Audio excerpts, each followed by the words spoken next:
పాలకూర తాలింపు అండి. ముందుగా ఉల్లిపాయ వేసుకొని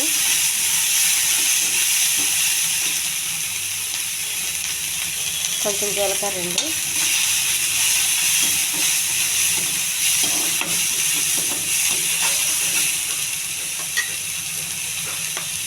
పచ్చిమిర్చి అండి,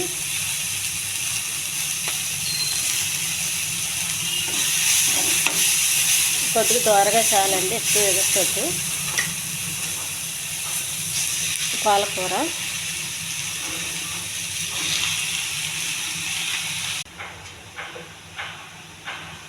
కొద్దిగా పల్లీల పొడి అండి, కొంచెం కొబ్బరి పొడి. ఎందుకంటే పాలకూర కొద్ది సిరిసేదుగా ఉంటుందండి. పల్లీల పొడి ఇవన్నీ వేయడం వల్ల సేదు తగ్గుతుంది.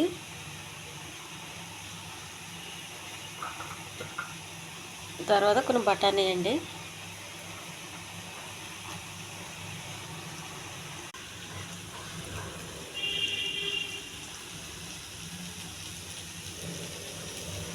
పాలక్ బఠానీ కూర అండి.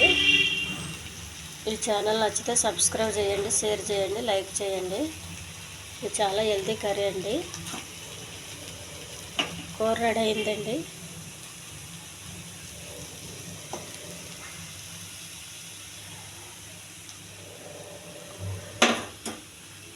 ఇది అన్నానికి బాగుంటుందండి, చపాతీకి బాగుంటుంది, ఈ పూరికి కూడా బాగుంటుంది. మనం పప్పులో వేసుకోకుండా ఇలా కూడా చేసుకోవచ్చండి.